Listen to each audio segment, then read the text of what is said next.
How's everybody doing? My name is Anthony Brian Logan, and today we got to talk about Congresswomen Rashida Tlaib and Ilhan Omar being banned from Israel, or to be more exact, they were not granted entry visas.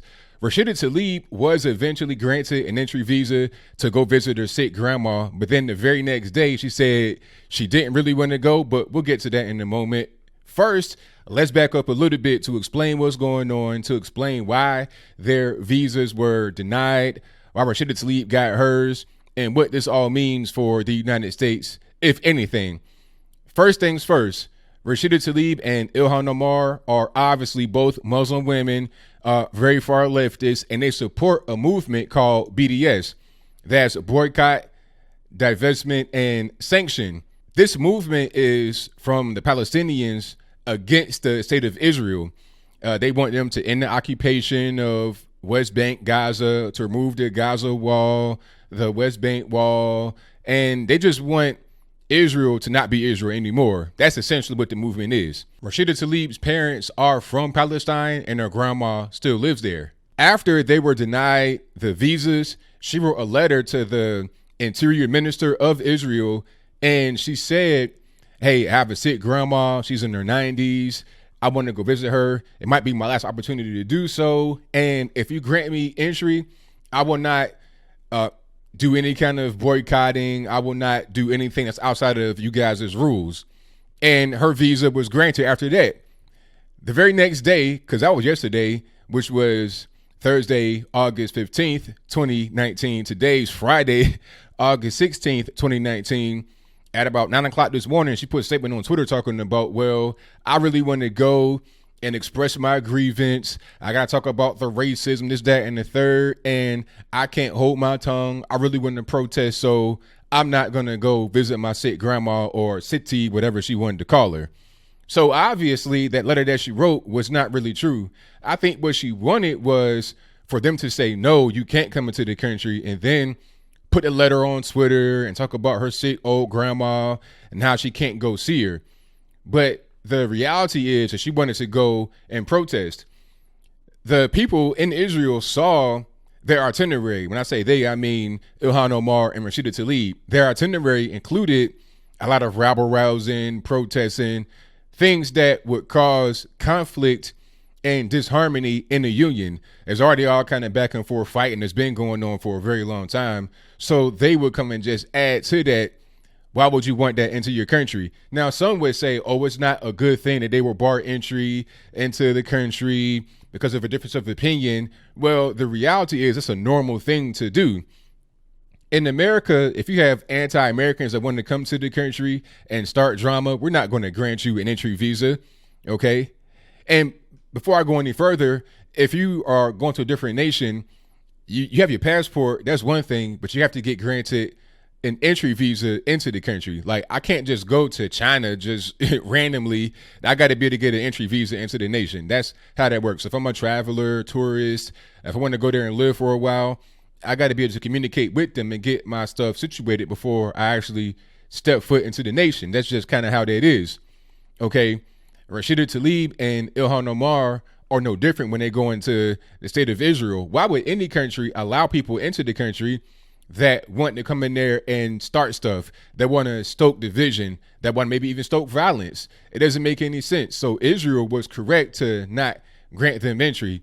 It's not about being, quote unquote, racist against Muslims. People want to say, oh, Israel's an ethno state. Well, 20% of Israel is Arab. And if I'm wrong, let me know in the comments below. Tell me what Muslim country is 20% Jewish. You tell me. I mean, the Muslim countries in the area have a travel ban on the state of Israel, but Israel is 20% Arab, and most of them were Muslim. So what's really going on with that? Okay, I think people just have a skewed view of Israel because they think Jews run the world, Jews control everything, and the United States gives them all kind of aid.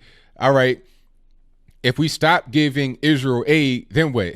Like, what's going to be what's going to happen as a result? Somebody told me that if we don't give Israel aid anymore, that we can build the wall with that money. It's like, come on, man. Do you realize that there's court cases right now going on to try and get money we already have to go towards the wall? So how are we going to just get that money over here and have it apply to the wall when we can't get money that we already have in our pockets to apply to the wall without some kind of lengthy court case, with people like Rashida Tlaib and Ilhan Omar being those that are leading the charge against the money going towards the wall.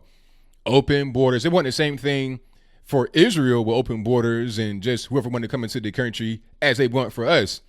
Furthermore, this whole thing about an ethno state, how is it an ethno state with 20% Arab population and most of them are Muslim?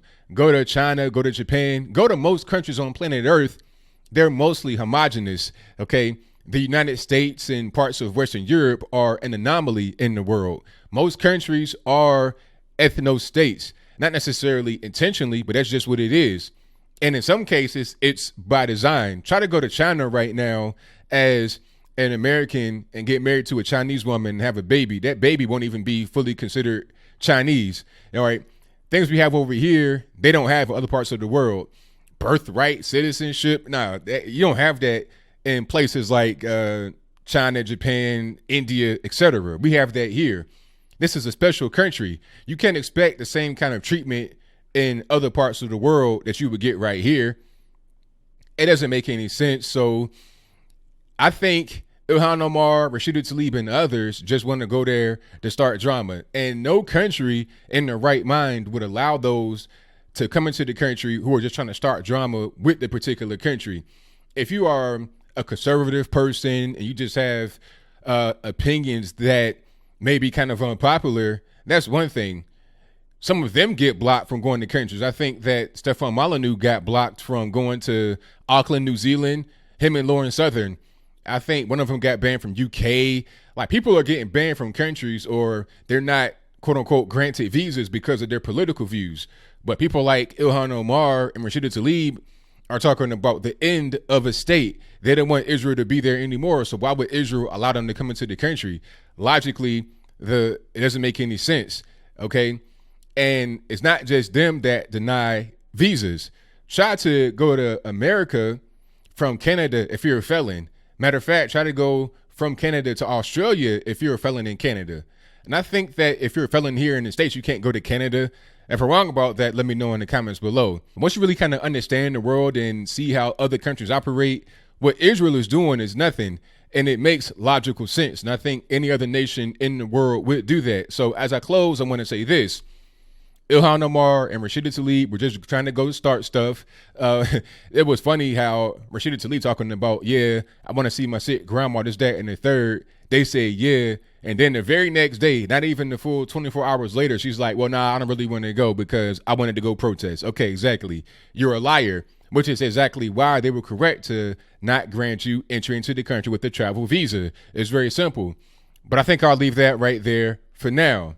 And what say you? Do you think that it was correct for Israel to deny Ilhan Omar and Rashida Tlaib entry into the country? If that's your viewpoint, please let me know why in the comments below. Or was it a bad thing? Should they have been allowed into the country? How about the United States? We ban those that are going to come over here and start drama from all nations, wherever you come from. If you want to come over here and be a protester or rabble rouser and start chaos, or incite chaos that may already exist, why would we have you into the country?